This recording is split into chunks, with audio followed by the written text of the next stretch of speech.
중국 불법 조업 어선을 단속하는 과정에서 한국 해경에게 극심한 위험과 공포가 몰아닥칩니다. 이보다 더한 공격도 받아봤다는 게 한국 해경 측의 설명인데요. 밥 먹듯이 출몰하여 불법 어획을 시도하는 중국 불법 어선의 횡포가 전 세계에 공개되며 지탄을 받고 있습니다.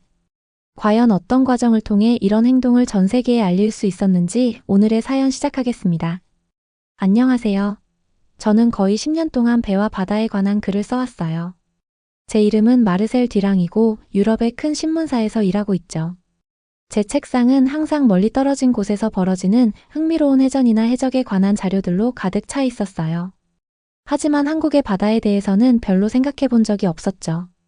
그저 아무 일도 일어나지 않는 조용한 곳일 뿐이야 라고 항상 스스로에게 말하곤 했어요. 오늘 아침 저는 파리의 작은 아파트에 앉아 있었어요. 컴퓨터 화면을 바라보는 동안 제 컵 속의 커피는 식어가고 있었죠. 밖에서는 비가 창문을 두드리며 제 타자 소리와 어울리는 부드러운 리듬을 만들고 있었어요. 지중해에서 벌어지는 배들의 전투와 아프리카 근처의 해적들에 관한 보고서를 스크롤하며 넘겨보고 있었죠. 이런 이야기들은 사람들의 관심을 끌고 있었어요. 동아시아에 관한 작은 기사는 그냥 넘겨버렸어요. 한국은 거의 언급조차 되지 않았죠. 그럴 만도 했어요. 저는 항상 한국 해역이 평화롭고 지루하다고 믿고 있었으니까요. 글 쓸 가치가 없는 곳이었죠. 그때 모든 것을 바꿔놓을 소리가 들려왔어요. 새 이메일이 도착했다는 부드러운 알림음이었죠. 별 생각 없이 이메일을 열었어요. 하지만 읽어내려가면서 놀라움에 눈썹이 올라갔어요. 한국 해양경찰대에서 온 거였어요. 한국에 한 번도 가본 적 없는 외국 기자인 저에게 서해바다에서 불법 어선들과 싸우는 모습을 직접 보러 오라고 초대하고 있었어요. 폭력적인 충돌과 위험한 상황이란 문구가 화면에서 튀어나오는 듯 했어요. 이건 제가 생각했던 한국의 조용한 바다의 이미지와 전혀 맞지 않았죠. 이메일을 거의 삭제할 뻔했어요. 분명 과장된 거라고 생각했거든요. 별로 흥미로운 일도 없을 텐데 왜 지구 반바퀴나 여행해야 할까요? 하지만 뭔가가 저를 멈추게 했어요. 아마도 호기심이었을 거예요. 어쩌면 수년간 같은 이야기만 다루다가 새로운 것을 볼 기회였을 수도 있고요. 아니면 폭력적인 충돌이라는 단어들이 제가 가진 한국의 이미지와 맞지 않았기 때문일 수도 있어요. 책상에서 일어나 창가로 걸어갔어요. 파리 거리는 비에 젖어 있었고 사람들은 우산을 들고 서둘러 걸어가고 있었죠. 창문에 비친 제 표정에선 두 가지 마음이 뒤섞인 모습이 느껴졌어요. 아마 별거 아닐 거야 라고 스스로에게 말했어요. 하지만 내가 틀렸다면 어떨까? 그날 밤 잠을 이룰 수 없었어요. 이메일에 대해 생각하며 뒤척이고 있었죠. 한국에서 무엇을 발견할까? 긴 여정이 같이 있을 수도 있지 않을까? 잔잔한 바다와 작은 어선들을 상상했어요. 좋은 이야기가 될 만한 건 없어 보였죠. 하지만 아침이 되자 결심을 했어요. 가기로 했죠. 아무것도 없다면 적어도 평소 일에서 벗어나는 휴식이 될 테니까요. 노트북을 열고 인천행 비행기표를 예약했어요. 가방을 꾸리면서도 여전히 큰 기대는 하지 않았어요. 몇 번의 인터뷰, 어쩌면 해양경찰배의 사진 몇 장. 세상의 조용한 구석에 관한 간단한 이야기. 제 직업의 도구인 노트북, 카메라, 녹음기를 가방에 던져 넣었어요. 한국에서 저를 기다리고 있는 일이 제 세계관을 완전히 바꿔놓을 거라는 건 전혀 예상하지 못했죠. 이 여행이 해양 안보와 저 자신에 대한 제 모든 믿음에 도전하게 될 거라는 것도 몰랐어요. 택시가 공항으로 향하는 동안 저는 여전히 세계의 바다를 이해한다고 자신하는 유럽 기자 마르셀 듀랑이었어요. 이번 여정으로 변화를 맞게 될 저의 모습에 대해서는 상상조차 하지 못하고 있었죠. 목포 항구에 도착해서 가장 먼저 느낀 건 냄새였어요. 소금, 생선, 그리고 뭐라고 말하기 힘든 어떤 것. 긴장감 같은 거였죠. 이건 제가 예상했던 조용한 항구가 아니었어요. 해양경찰 배들이 항구에 줄지어 서 있었고 하얀 선체가 오후 햇살 아래 반짝이고 있었어요. 깔끔한 제복을 입은 경찰관들이 빠르게 움직이고 있었죠. 이곳에서는 아무도 느긋하지 않았어요. 한 남자가 부두에서 저를 기다리고 있었어요. 그는 자신을 황도빈 경감이라고 소개했죠. 그의 얼굴은 햇볕에 그을려 있었고 눈가에는 깊은 주름이 있었어요. 그의 손은 거칠었는데 마치 오랜 세월 동안 밧줄을 잡아당겨온 사람 같았어요. 말할 때는 목소리가 조용했지만 단호했어요. 누군가가 귀 기울여 들어주는데 익숙한 사람처럼요. 해질녘에 출발합니다. 그는 간단히 말했어요. 잡담도 비행기 여행에 대한 질문도 없었어요. 그냥 업무적이었죠. 놀라움을 감추려고 했어요. 저는 먼저 대화를 나누고 어쩌면 사무실을 방문할 거라고 생각했거든요. 바로 바다로 나갈 거라고는 예상하지 못했어요. 하지만 마치 이게 정확히 제가 계획한 것인 양 고개를 끄덕였어요. 해양경찰 배로 걸어가면서 한국 선박이 총을 휴대하지 않는다고 어디선가 읽은 내용을 언급했어요. 아는 척하며 가볍게 말했죠. 황 경감은 그저 저를 바라보기만 했고 아무 말도 하지 않았어요. 갑자기 어리석게 느껴졌어요. 마치 어른들 대화 중에 말해버린 아이처럼요. 순찰선은 제가 예상했던 것보다 컸고 깨끗하게 관리되고 있었어요. 안에서는 경찰관들이 장비를 점검하고 지도를 살펴보며 다가올 밤을 준비하고 있었죠. 아무도 외국 기자가 승선했다는 것에 흥분하지 않는 것 같았어요. 그들에게 저는 이미 바쁜 밤에 그저 또 하나의 관리 대상일 뿐이었죠. 해가 질 무렵 항구를 빠져나왔어요. 바다는 짙은 파란색이었고 밤이 내리면서 검게 변해가고 있었어요. 갑판에 서서 목포의 불빛이 뒤로 사라져가는 모습을 지켜보고 있었죠. 바람은 차가웠고 추위가 몰려올 것이라는 예감이 들었어요. 재킷을 더 단단히 여몄어요. 1시간이 지났어요. 또 1시간이 더 지났고요. 이젠 결국 지루한 밤이 될 거라고 생각하기 시작했어요. 여기엔 진짜 이야깃거리가 없다고 생각했던 제가 맞았다는 느낌이 들었어요. 그때 무전기에서 지직거리는 소리가 들렸어요. 한국어 대화가 긴급하고 날카롭게 오갔어요. 언어는 이해하지 못했지만 그 어조는 이해했어요. 뭔가 일이 벌어지고 있었어요. 통제실 레이더 화면에 빨간 점들이 나타났어요. 황 경감이 말없이 그것들을 가리켰어요. 불법 어선들이었죠. 그의 승무원들은 마치 하나의 몸처럼 행동으로 옮겼어요. 각자 정확히 무엇을 해야 할지 알고 있었죠. 그들은 두꺼운 보호조끼를 입었어요. 제가 알아보지 못하는 장비들을 준비했고요. 그리고 그때 물 위로 빠르게 움직이는 어두운 형체가 우리를 향해 오고 있는 게 보였어요. 중국 어선이었는데 제가 상상했던 것보다 훨씬 컸고 우리 배를 직접 향해 돌진하고 있었어요. 우리 선장이 항로를 조정하자 엔진 소리가 더 크게 울렸어요. 가슴이 쿵쾅거리고 있었어요. 이건 훈련이 아닌 실제 상황이었죠. 어선이 우리 배에 쾅 부딪혔고 온 배가 흔들렸어요. 그 배의 갑판위 사람들이 소리를 지르며 쇠막대기를 흔들고 있었어요. 우리 승무원들은 침착한 명령과 통제된 움직임으로 대응했어요. 선실벽에 몸을 바짝 붙이고 있었어요. 갑자기 제가 얼마나 준비가 안 되어 있었는지 깨달았죠. 이건 제가 예상했던 평화로운 해상 순찰이 아니었어요. 이건 물 위의 전쟁이었어요. 한 경찰관이 근처에 쓰러졌어요. 다른 배에서 던진 무언가에 맞은 거였죠. 피가 갑판을 짙은 빨간색으로 물들이고 있었어요. 다른 승무원이 뭔가 소리쳤고 황 경감이 저에게 번역해줬어요. 이건 다른 충돌들에 비하면 약한 편입니다. 배들의 이 격렬한 춤이 몇 시간 동안 계속되는 동안 제가 얼마나 잘못 생각하고 있었는지 깨달았어요. 한국의 서해는 조용하거나 평화롭지 않다는 걸 알게 되었어요. 순찰선에서의 그 밤 이후로 제가 본 것들에 대해 계속 생각하고 있었어요. 황 경감의 말이 머릿속에서 울리고 있었죠. 한국은 바다를 지키기 위해 치열하게 싸우고 있는 나라입니다. 저는 더 많이 이해하고 알아야만 한다는 생각이 들었어요. 다음 날 아침 작은 차를 빌려 목포 근처의 어촌으로 향했어요. 도로는 해안선을 따라 이어져 있었고 바다로 곧장 떨어질 것만 같은 언덕들을 휘감아 돌고 있었죠. 햇살 속에서 물이 반짝이며 지금은 평화로워 보였어요. 불과 몇 시간 전에 배들이 이 수면에서 싸우고 있었다는 것이 믿기지 않았어요. 어촌은 작고 조용했어요. 색색의 배들이 항구에서 부드럽게 흔들리고 있었죠. 낚시 그물이 사방에 걸려 있었는데 마치 햇볕에 말리는 거대한 거미줄 같았어요. 공기는 소금과 생선 그리고 디젤 연료 냄새가 나고 있었죠. 몇몇 노인들이 그물을 손질하고 있었는데 나이에도 불구하고 손가락이 빠르게 움직이고 있었어요. 이 사람들 중 한 명이 이한솔 할아버지였어요. 60대였고 얼굴에는 주름이 있었죠. 제가 기자라고 말했을 때 그의 눈이 반짝였어요. 자신의 이야기를 들려주고 싶어 했죠. 우리는 그의 배 옆 나무 상자에 앉았어요. 이한솔 할아버지는 이야기하는 동안에도 손은 계속 그물 작업을 하고 있었어요.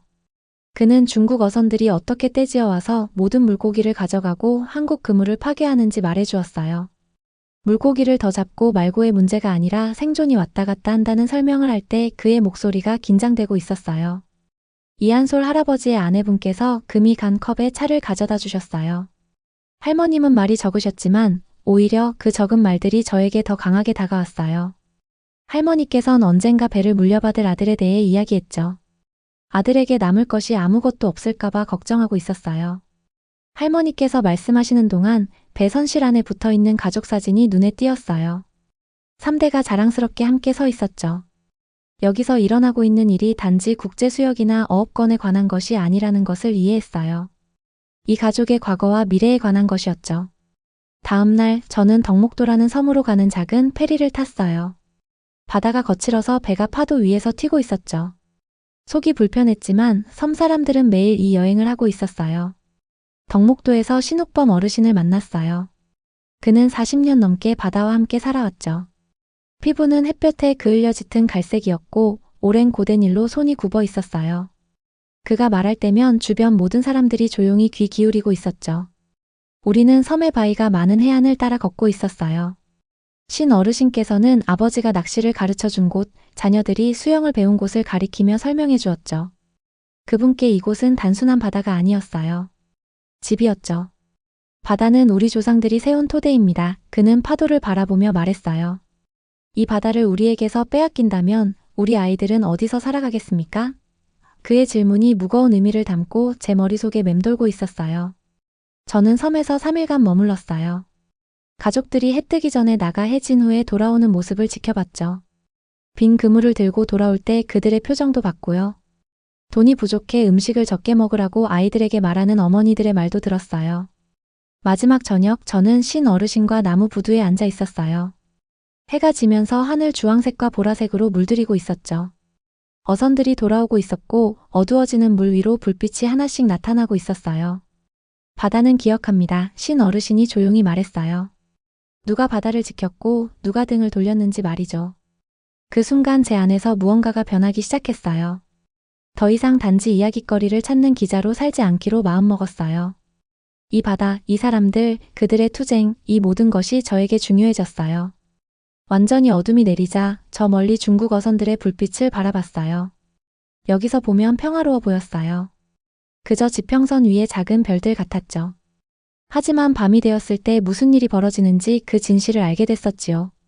그리고 저는 이제 그것을 모른 척할 수 없었죠. 서울 호텔 방에 돌아와서 컴퓨터 화면을 응시하고 있었어요. 손가락이 키보드 위에서 맴돌고 있었죠. 할 말이 너무 많은데 제가 본 것들을 표현하기엔 평범한 단어들이 너무 작게 느껴졌어요. 이건 그저 또 하나의 기사가 아니었어요. 이건 뭔가 달랐죠. 글을 쓰기 시작했어요. 폭포수처럼 쏟아져 나오는 단어들이 빠르게 이어지고 있었어요. 레이더 화면 불빛 속 황경감의 얼굴에 대해 썼죠.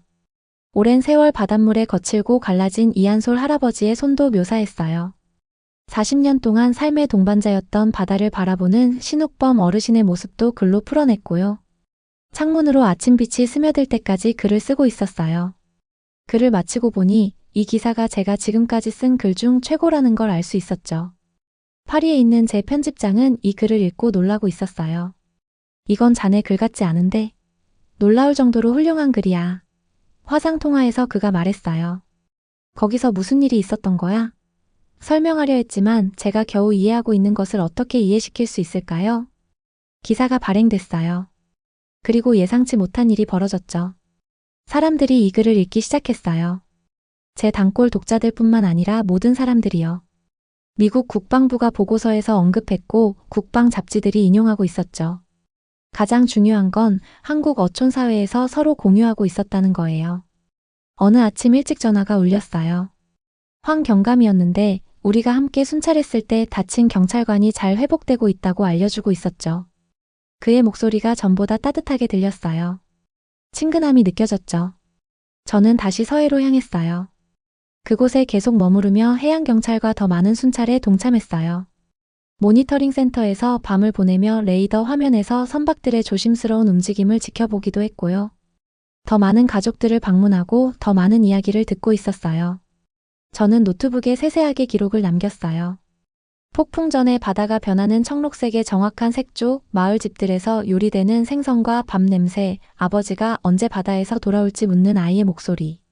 사진도 찍었어요. 새벽에 훈련하는 해양경찰들, 관절염으로 구부러진 손으로 그물을 손질하는 노인, 항구 근처 웅덩이에서 장난감 배를 가지고 노는 아이들. 서울로 돌아와 글을 쓸 때 제 기사는 더 깊고 의미 있어지고 있었어요. 더 이상 해양 안보나 불법 어업 같은 추상적인 개념에 대해 쓰고 있지 않았어요. 어민들의 집, 역사, 미래를 위해 싸우는 사람들에 대해 쓰고 있었죠. 어느 저녁 목포의 작은 식당에 앉아 있을 때 편집장에게서 이메일이 왔어요. 마르셀 자네 관점이 완전히 바뀌었구나. 자네 글인지 믿을 수 없을 정도로 정말 엄청난 변화가 느껴져. 창밖으로 물에 반사된 항구 불빛을 바라봤어요. 그의 말이 맞았어요. 저는 변했어요. 한국이 그저 조용한 변두리라고 믿으며 도착한 그 마르셀은 이제 없었죠. 나중에 순찰 중 조용한 때에 황경감이 배난간에서 제 옆에 서 있었어요. 누군가는 우리 바다를 지키기 위해 목숨을 걸어야 합니다. 그는 어두운 바다를 바라보며 말했어요. 그렇지 않으면 소중한 의미를 잃게 되니까요. 다음 날 서울을 걷는 동안 그의 말이 머릿속에 맴돌고 있었어요. 이 바쁘고 현대적인 도시는 해안에서 몇 시간 떨어진 곳에서 벌어지는 투쟁과는 다른 세계 같았어요. 이곳에 얼마나 많은 사람들이 매일 밤 서해에서 무슨 일이 벌어지는지 알고 있을까 궁금했죠. 한강을 따라 벤치에 앉아서 지나가는 배들을 바라보고 있었어요. 도시의 불빛이 수면 위에서 반짝이고 있었죠. 이 강은 결국 바다로 흘러갑니다. 제가 그토록 많은 투쟁과 용기를 목격한 바로 그 바다로요. 노트북을 꺼내 지금까지 중 가장 중요한 기사를 계획하기 시작했어요. 이번엔 한국해역에서 무슨 일이 일어나고 있는지 설명하는데 그치지 않을 거예요. 왜 이것이 중요한지 사람들이 이해하게 만들 거예요. 한국뿐만 아니라 전 세계에, 그리고 저에게도 말이죠. 한국을 떠나기 전 마지막 여행을 떠났어요. 덕목도 섬으로 다시 페리를 타고 가고 있었죠. 오늘 바다는 잔잔했어요. 거의 유리처럼 평평하게 펼쳐져 있었죠. 갈매기들이 우리 배를 따라오며 가끔씩 물고기를 잡으러 뛰어들고 있었어요. 신욱범 어르신께서 항구에서 기다리고 계셨어요. 어찌된 일인지 제가 돌아올 거라는 걸 알고 계셨던 것 같았죠. 낡은 어망과 바램 부표들 사이에 서 계셨는데 뒤로 펼쳐진 넓은 바다를 배경으로 작은 모습이었어요. 저를 보시고는 한번 고개를 끄덕이셨는데 마치 스스로에게 무언가를 확인하는 것 같았어요. 우리는 바위가 많은 해안을 따라 걷고 있었어요. 발걸음이 작은 돌들 위에서 바스락거리고 있었죠. 조수가 빠져나가 조수웅덩이가 드러나 있었고 그 사이로 작은 개들이 바위 사이를 빠르게 기어다니고 있었어요. 신 어르신이 멈춰서서 저 멀리 수평선 위에 한 지점을 가리키셨어요. 저기서 아버지가 저에게 낚시를 가르쳐 주셨습니다. 그가 말했어요. 그리고 제가 제 아들에게 가르쳐 준 곳이기도 하죠. 이 바다에 생존을 건 이상 우리는 이 바다를 지켜야만 해요. 우리의 삶과 역사가 여기 뿌리내리고 있으니까요. 그의 미소는 부드러웠지만 눈빛에는 슬픔과 자부심이 함께 담겨 있었어요. 이제 그의 말뜻을 이해할 수 있었어요. 이 바다는 그저 단순한 바다가 아니었어요. 마을 사람들 모두를 이어주는 생명줄 같은 거였죠. 과거와 현재, 그리고 미래를 이어주고 있었어요. 자신의 바다를 바라보는 신 어르신의 마지막 사진을 찍었어요. 이 사진은 앞으로 몇 년 동안 제 책상 위에 놓여 있을 거예요. 이틀 후 파리로 돌아가는 비행기에 앉아 있었어요. 서해 바다 위를 날아가면서 저 아래 바다를 내려다봤죠. 이 높이에서 보면 평화로워 보였어요. 수면 위에서 벌어지는 투쟁은 보이지 않았고 바다에 의존하는 사람들의 이야기도 들리지 않았어요. 하지만 저는 그들이 거기 있다는 걸 알고 있었어요. 이제 다른 사람들도 알게 하는 것이 제 일이었죠. 파리의 제 아파트로 돌아왔을 땐 낯선 기분이 느껴지고 있었어요. 모든 것이 제가 떠날 때와 똑같았지만 그때의 저와 지금의 저는 판이하게 달랐어요. 해양 안보 관련 책으로 가득 찬 제 책장이었지만 왠지 이제는 뭔가 부족한 느낌이 들었어요. 놓치고 있던 중요한 부분들이 있었어요. 책상에 앉아 한국의 바다에 대한 마지막이자 가장 중요한 기사를 쓰기 시작했어요. 거의 잠도 자지 않고 며칠 동안 일하고 있었죠. 이건 더 이상 단순한 뉴스 기사가 아니라 사명이었죠. 제 기사가 발행되었을 때 반응은 제가 이전에 경험했던 그 어떤 것보다 컸어요. 전 세계 독자들이 해양 분쟁의 인간적인 측면을 이전에는 이해하지 못했다고 댓글을 달고 있었어요. 안보 전문가들이 새로운 관심과 존중으로 동아시아 해역에 대해 논의하기 시작했죠. 브뤼셀에서 열리는 큰 해양 안보 회의에서 연설해달라는 초청 이메일이 도착했어요. 전문가들과 정부 관계자들 앞에 서서 숫자나 정치가 아닌 신욱범 어르신의 말로 연설을 시작했어요. 바다는 누가 바다를 지켰고 누가 등을 돌렸는지 기억합니다. 방 안이 조용해졌어요. 이들은 영해나 어획량, 할당량 같은 추상적인 개념을 논의하는데 익숙한 사람들이었죠. 자신들의 집과 역사를 위해 싸우는 실제 사람들에 대한 이야기를 듣는 데는 익숙하지 않았어요. 그들에게 황경감과 그의 승무원들이 밤마다 생명을 위험에 빠뜨리는 이야기를 들려주었어요. 이한솔 할아버지의 거칠어진 손과 걱정 어린 눈빛도 담아냈어요. 아이들이 언제쯤 물고기가 다시 충분해질지 묻는 이야기도 나눴고요. 제 연설 후 많은 사람들이 질문하러 다가왔어요. 어떤 고위관리는 15년 동안 어업 규제에 관해 일해왔지만 이런 식으로 사람들에 대해 생각해 본 적은 없었습니다. 라고 인정했어요. 그날 밤 호텔 방에서 거울에 비친 제 모습을 바라보고 있었어요. 거의 제 자신을 알아볼 수 없었죠. 세계의 바다를 이해한다고 생각했던 자신감 넘치고 약간은 거만했던 기자는 사라졌어요. 그 자리에는 더 겸손해진 사람, 아직 배울 것이 얼마나 많은지 아는 사람이 서 있었어요.